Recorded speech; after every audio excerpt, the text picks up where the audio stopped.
Bismillahirrahmanirrahim. Rindu surga.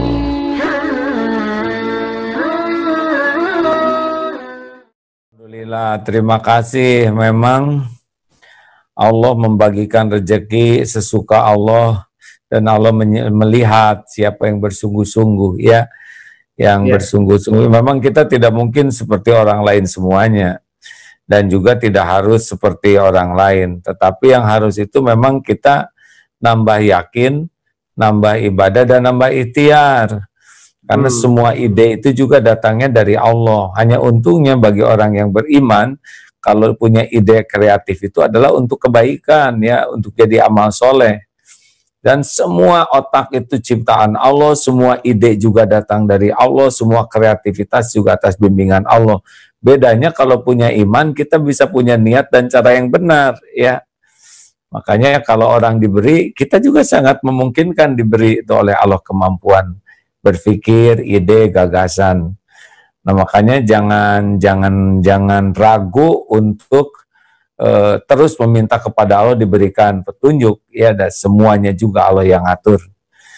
Sepakat ini, terima kasih Pak Antoni Syafi'i. Jadi, ada satu lagi nih. Nah, bagaimana nih kita ini, misalkan kita juga yang punya potensi, tidak punya bisnis, tapi kita bisa bantu orang yang memulai bisnis itu, jangan ragu-ragu kita ikut memasarkan. Kalaupun kita nggak dapat untung uang, kita untung memperkenalkan produk dia, asal bisa bertanggung jawab, ya. Jangan sampai udah kita perkenalkan, kita ketiban pulung nanti, ya. Kita jaga kualitas, jadi keuntungan itu tidak selalu dalam bentuk uang. Kita menolong orang, misal kita udah cukup nih uangnya, terus ada yang kecil-kecil cari usaha, nah kita bantu memfasilitasi mereka supaya usahanya berkembang dengan ilmu kita, dengan jaringan kita.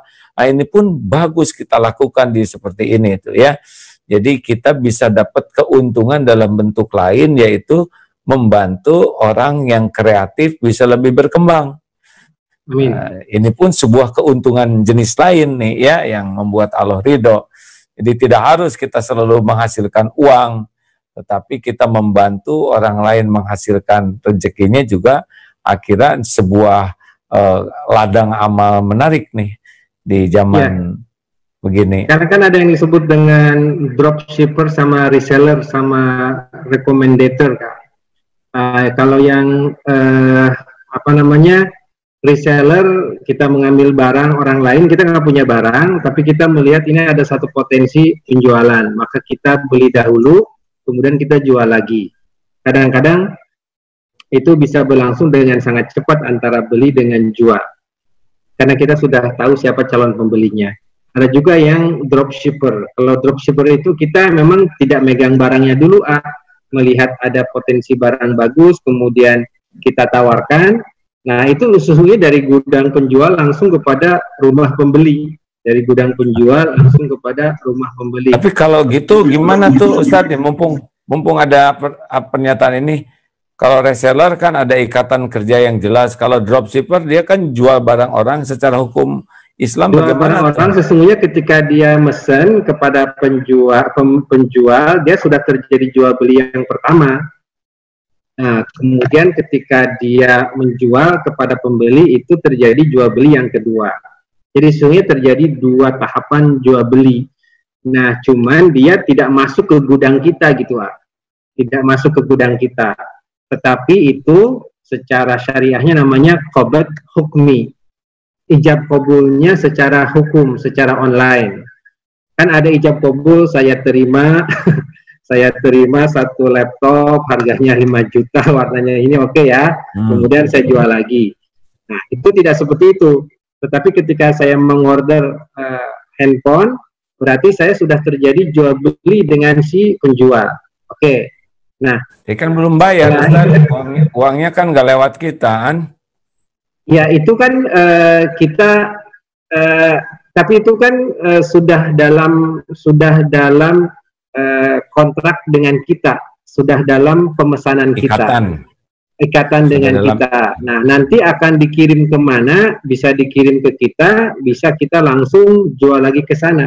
Tetapi pada dasarnya itu terjadi dua tahap. Tahapan kita beli, kemudian tahapan kita jual. Yang bedanya itu ketika disalurkan, dia tidak masuk ke rumah kita atau ke gudang kita, tapi langsung ke sana.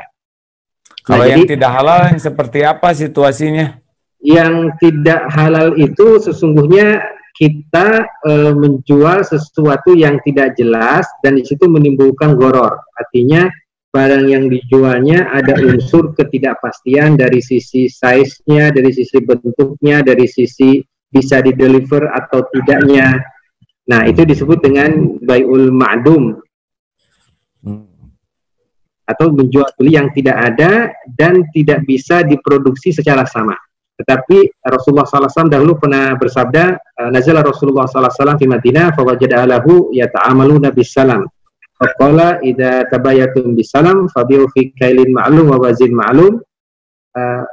Fafairu fi bailin ma'lum wa kailin ma'lum wa wazin ma'lum wa sirin ma'lum. Wa ajalin ma'lum. Atau kama qala sallallahu wasallam. Rasulullah SAW hijrah dari Mekah menuju ke Madinah, kemudian mendapatkan penduduknya bertransaksi secara tidak tunai. Pemesanan. Nah, kata Rasulullah SAW, jikalau kamu menjual beli tidak tunai, artinya ada unsur pemesanan di situ, maka jual belilah dengan takaran yang jelas, berat yang jelas, demikian juga harga yang jelas, dan semuanya harus jelas. Nah, karena kita sudah tahu ini barangnya, kita sudah tahu, jenisnya sudah tahu, harganya sudah tahu, beratnya sudah tahu, oke, kita melakukan order, oke. Nah, ketika melakukan order itu kan secara hukum itu sudah menjadi kepemilikan kita, oke. Cuman tidak dibuat notaris, itu pindah ke kita. Nah, kemudian kita tahu di sana ada yang sudah mau perlu, kita jual ke dia. Nah, supaya ringkas dari gudang dia dikirim ke gudang sang pembeli seperti itu. Jadi yang harus dihindarkan itu adalah gharar, yaitu ketidakpastian. Ketidakpastian dan ada satu pihak yang dirugikan. Adanya ketidakpastian dan ada yang dirugikan. Ketika ketidakpastian itu tidak ada dan ketika kerugian itu tidak ada, maka menjadi sahih, Pak. Baik. Wah, ini menjadi tanya jawab. Tapi penting nih, karena sekarang dalam dunia dropship dan reseller ini menjadi sangat penting untuk ketenangan. Nah, yang nanti agak dosa itu, bukan yang nanti rada berbahaya itu, jikalau kita dalam transaksi ini mempergunakan lembaga keuangan konvensional. Di situ tuh bahayanya. Jadi ini harus kita ikutin dengan transaksinya harus pakai lembaga keuangan syariah sehingga terhindar dari riba. Nah, walaupun barangnya halal, walaupun jual beli tahap pertamanya jelas, jual beli tahap keduanya jelas, tidak ada unsur penipuan atau gharar, tidak ada yang dirugikan, tetapi kita masih pakai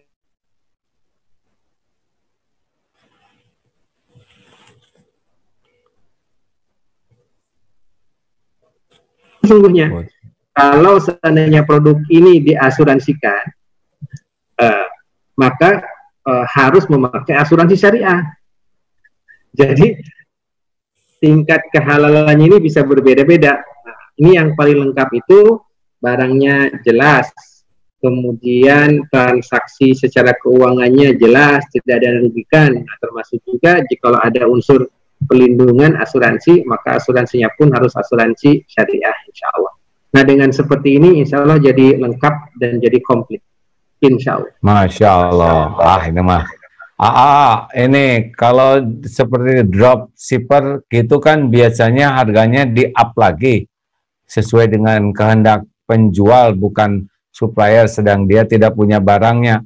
Maaf, itu gimana? Misalkan sebagai dropship, dia harganya sesuai dengan dropshipnya, bukan sesuai dengan suppliernya. Kumaha, Ustaz?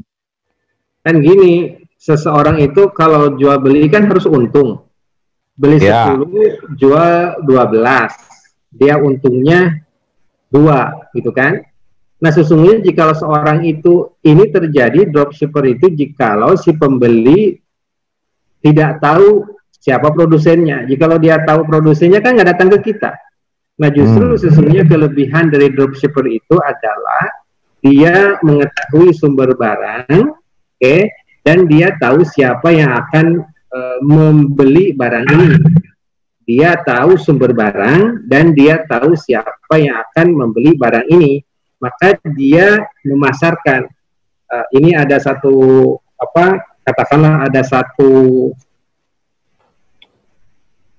ini Quran ini udah ada spesifikasi memudahkan untuk menghafal.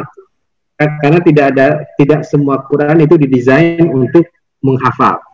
Nah, informasi ini hanya dimiliki oleh saya, gitu. Tidak dimiliki oleh calon pembeli saya. Karena jika si calon pembeli saya sudah tahu, dia akan langsung direct ke sana kan. Itulah keunggulannya informasi yang saya miliki.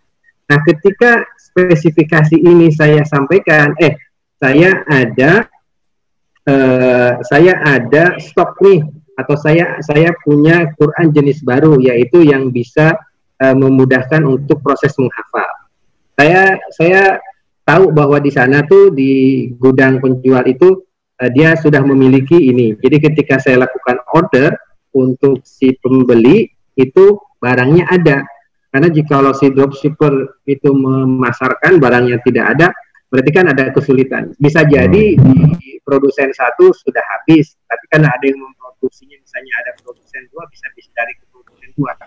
Toh jikalau tidak terjadi transaksi, si pembeli tidak harus membayar dahulu. Seperti itu, Jadi ini yang paling penting itu adalah informasi yang dimiliki oleh saya karena ada satu produk yang baru. Nah, qadarullah, si pembeli itu belum tahu ada di kota tertentu yang punya. Gitu. Nah, itulah yang dimanfaatkan.